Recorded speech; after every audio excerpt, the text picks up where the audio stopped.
ED Tamil நேயர்கள் அனைவருக்கும் வணக்கம். இப்போ பார்க்குறது வந்து Q&A செக்ஷன். ஸோ Q&Aக்குள்ளே போகலாம்.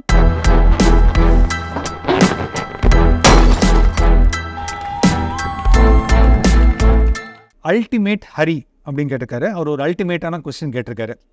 Hi sir, I decided to invest in an ELSS SIP with a monthly investment of 3,000.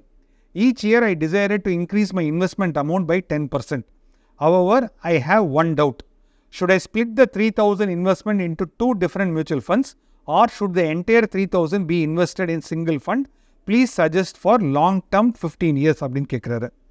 நான் வந்து ஜென்ரலாக வந்து என்ன சொல்லுவேன்னாக்க, ஒரு மியூச்சுவல் ஃபண்டில் நீங்கள் இன்வெஸ்ட் பண்ணுறீங்க அப்படின்னு சொன்னீங்கன்னா minimum 20 to 25 stocks, minimum 25 stocks தான் இன்வெஸ்ட் இருக்கும். ஈவன் ஒரு ஃபோக்கஸ்டு ஃபண்ட் எடுத்தால் கூட ஒரு 25 ஸ்டாக் இருக்கும். ELSS மாதிரி ஒரு ஃபண்ட் எடுத்திங்கன்னா, ELSS ஃபண்ட் பார்த்தீங்கன்னா 40 ஸ்டாக் இருக்கும், 50 ஸ்டாக் இருக்கும். ஸோ நீங்கள் ஒரு ஃபண்டில் இன்வெஸ்ட் பண்ணும் போதே ஒரு 50 ஸ்டாக் இருக்கும். நான் வந்து ஜென்ரலாக என்ன சொல்லுவேன்னா, நீங்கள் இன்வெஸ்ட் பண்ணக்கூடிய அமௌண்ட் வந்து வெறும் 3,000 rupees தான். It's a very good start. 3,000 rupeesங்கிறது குட் ஸ்டார்ட். வருஷம் 300 ரூபாய் இன்க்ரீஸ் பண்ணுறீங்க, ஸ்டெப் அப் பண்ணுறீங்க அப்படிங்கிறது அதை விட ஒரு அருமையான திட்டம். நான் வந்து என்ன சொல்லுவேன்னா, நீங்கள் எவ்ரி 3 years வந்து நீங்கள் ரிவ்யூ பண்ணுங்கள் உங்களோட போர்ட்ஃபோலியோவை. ஸோ அதனால் நீங்கள் ஒரு ELSSல இன்வெஸ்ட் பண்ணாலே போதும். என்ன பண்ணுங்கன்னா, டாப் 5 ELSSன்னு சொல்லி சர்ச் பண்ணுங்கள். அதில் உள்ள ஆல்ஃபா எவ்வளவு, ஆல்ஃபாங்கிறது வந்து என்ன, பெஞ்ச்மார்க் இண்டெக்ஸை விட யார் நல்லா பர்ஃபார்ம் பண்ணியிருக்காங்கன்னு பாருங்கள். ஸோ அந்த ஆல்ஃபா யார் அந்த ஃபண்டு லெவலில் யார் அட்வைஸ் பண்ணியிருக்காங்கன்னு பாருங்கள். எந்த ஃபண்ட் மேனேஜர் வந்து நிறைய ஆல்ஃபா கொடுக்குறாங்களோ அந்த ஃபண்டில் நீங்கள் வந்து இன்வெஸ்ட் பண்ணுங்கள். அண்ட் எவ்ரி ELSS இன்வெஸ்ட்மெண்ட்டும் எவ்ரி அமௌண்ட் அது 3,000 வந்து ஒன்லி 36 months தான் வந்து லாக்இன் பீரியட். ஸோ ஒரு சமயம் நீங்கள் இன்வெஸ்ட் பண்ணது வந்து ஒழுங்காக வரல அப்படின்னு சொன்னீங்கன்னா 3 years கழிச்சதுக்கப்புறம் சிஸ்டமேட்டிக் வித்ட்ராயல் பிளான் சொல்லுவோம், SWPன்னு சொல்லுவோம். நீங்கள் SWP போட்டு எடுத்துருங்க. ஸோ நீங்கள் வந்து ஜென்ரலாக வந்து என்ன சொல்லணும்னா, ஒரு 15 year டைம் பீரியடாக இருந்தாலும் நீங்கள் வருஷத்துக்கு ஒரு தடவையோ இல்லைனா 3 வருஷத்துக்கு ELSS பொறுத்தளவுக்கு அட்லீஸ்ட் 3 years ஒன்ஸோ நீங்கள் வந்து என்ன பண்ணலாம், ரிவ்யூ பண்ணலாம். ஸோ இந்த வருஷம் நான் வந்து ஃபார் எக்ஸாம்பிள் நான் முன்னாடி வந்து ஆக்சஸ் ELSS அப்படிங்கிற ஒரு ஃபண்டை வந்து நிறைய பேருக்கு நான் ரெக்கமெண்ட் பண்ணிகிட்டே இருந்தேன். நான் சொல்கிறது 2017, 2018 ஆக்சஸ் ELS கொடுத்தா ரொம்ப நல்லா போயிட்டு இருந்தது. ஆனால் இப்போ ஒரு லாஸ்ட் 2-3 yearsல பார்த்தீங்கன்னா அதை அப்படியே சேஞ்ச் பண்ணி குவாண்ட் ELSS கொடுத்துட்ருக்கேன். ஸோ அந்த மாதிரி நீங்களும் வந்து யார் ஆல்ஃபா நிறைய கொடுக்குறாங்க அப்படிங்கிறத பார்த்துக்கிட்டு ஒரு வருஷத்துக்கு ஒரு தடவை நீங்கள் சூஸ் பண்ணுறது பெட்டர். நீங்கள் அப்படியே வருஷத்துக்கு ஒரு தடவை சூஸ் பண்ணோன்னா ELSS பொறுத்தளவுக்கு 3 years ஒன்ஸ் கண்டிப்பாக ரிவ்யூ பண்ணுங்கள் உங்களுடைய அமௌண்ட்டுக்கு. அடுத்த கொஸ்டின் போகலாம். Kiruthika Velmurugan 2339. Hi sir, I want invest 1 lakh lump sum in mutual fund UTI or HDFC for 1 year. Kindly suggest best fund UTI HDFC funds for good return. 1 year அப்படிங்கிறது வந்து ரொம்ப short term. இந்த 1 yearல வந்து என்ன வேணால் நடக்கலாம். ஸோ நோன் ரிஸ்க் அன்னோன் ரிஸ்க்னு சொல்லுவோம். Unknown risk வந்து ரொம்ப கஷ்டம். ஸோ நீங்கள் 1 yearக்குள்ளே தான் இன்வெஸ்ட் பண்ணுறேன், மியூச்சுவல் ஃபண்ட்ஸில் இன்வெஸ்ட் பண்ணுறேன் அப்படின்னு சொன்னீங்கன்னாக்க நீங்கள் வந்து ஒரு ரெகுலர் சேவிங்ஸ் ஃபண்ட் அப்படின்னு சொல்லுவோம். ரெகுலர் சேவிங்ஸ் ஃபண்ட்ஸ் அப்படின்னு சொன்னீங்கன்னா என்னென்னா, அதில் வந்து ஒரு 80% ஆஃப் த மணி வந்து டெட்லேயும் ஒரு 15 to 20% ஆஃப் த மணி வந்து ஈக்விட்டிலையும் இருக்கும். ஸோ உங்களுடைய ரிஸ்க் ப்ரொஃபைலுக்கு தகுந்த மாதிரி நீங்கள் அதில் இன்வெஸ்ட் பண்ணலாம்.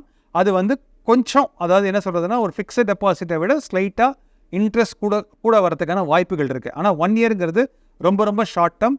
உங்களுடைய ரிஸ்க் ப்ரொஃபைலை பார்த்து பண்ணலாம். இல்லைல்ல என்கிட்ட ஏகப்பட்ட பணம் ஏற்கனவே இருக்குது, இந்த ஒரு 1 yearனால எனக்கு வந்து எந்த விதமான இம்பேக்டும் வராது, ஒரு சமயம் மார்க்கெட் கீழே போச்சுன்னா நான் வந்து இன்னொரு 2-3 years என்னால் ஹோல்ட் பண்ண முடியும் அப்படின்னு நினச்சிங்கனாக்கா UTIயில் வந்து லோ வாலட்டாலிட்டி இண்டெக்ஸ் ஃபண்டுன்னு இருக்க, நீங்கள் அந்த ஃபண்டு சூஸ் பண்ணிக்கலாம். Provided you can extend your investment horizon to 3 to 5 years. அடுத்த கொஸ்டின் வந்து சுப்ரமணி 3852 அப்படின்னு ஒருத்தர் கேட்டிருக்காரு. அவர் என்ன கேட்டிருக்காருன்னா, எக்ஸ்பிளைன் அபவுட் ETF ஃபண்ட் அப்படின்னு கேட்டிருக்காரு.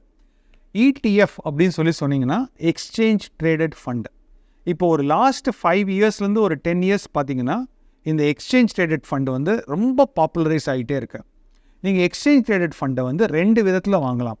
எப்படி வாங்கலாம் அப்படின்னு சொன்னீங்கன்னா, உங்ககிட்ட டிமேட் அக்கௌண்ட் இருக்குது அப்படின்னு சொன்னீங்கன்னா, டிமேட் அக்கௌண்ட்டில் ஸ்பாட் ப்ரைஸில் உங்களால் வாங்கக்கூடிய வாய்ப்புகள்லாம் இருக்குது. ஸோ ஸ்பாட் ப்ரைஸ்னால் என்ன, யாரோ ஒருத்தர் செல்லர் இருப்பார், யாரோ ஒருத்தர் பையர் இருப்பார். ஸோ அந்த இடத்துல நீங்கள் வந்து ஸ்பாட் ப்ரைஸ் வாங்கலாம்.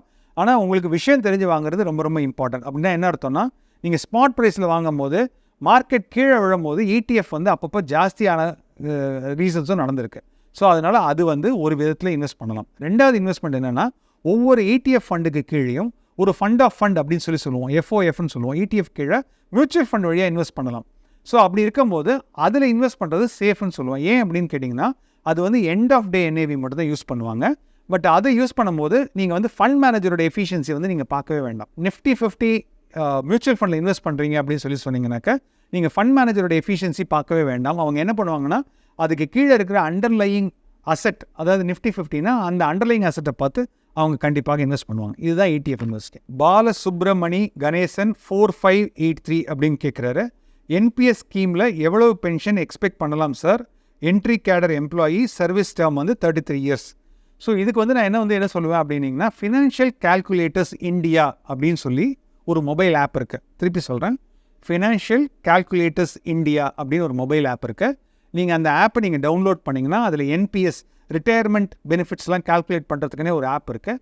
நீங்கள் அந்த ஆப்பில் போயிட்டு இந்த என்பிஎஸ் ரிலேட்டடான நம்பர்ஸை நீங்கள் பஞ்ச் பண்ணி ஒரு ரிட்டர்ன் எக்ஸ்பெக்டேஷன் வந்து ஒரு 10%, ஒரு 12%, இல்லைனா ஒரு 9% போட்டு நீங்கள் அதை பண்ணிங்கன்னா உங்களுக்கு 33 இயர்ஸ் சர்வீஸ் இருந்ததுன்னா அது எவ்வளோ வரும் அப்படிங்கிறது ஆட்டோமேட்டிக்காக கம்ப்யூட் பண்ணி சொல்லிடும். ஏன்னா இதுக்கு நீங்கள் ஒரு ஆன்சர் சொல்லணும்னா உங்களுடைய மந்த்லி கான்ட்ரிபியூஷன் எவ்வளவு அப்படிங்கிறது தெரிஞ்சுக்கணும். நீங்கள் வந்து ஒரு சென்ட்ரல் கவர்மெண்ட் எம்ப்ளாயியாக இருந்ததுன்னா உங்களால் ஈவன் 14%, 12% கூட உங்களால் கான்ட்ரிபியூட் பண்ண முடியும்.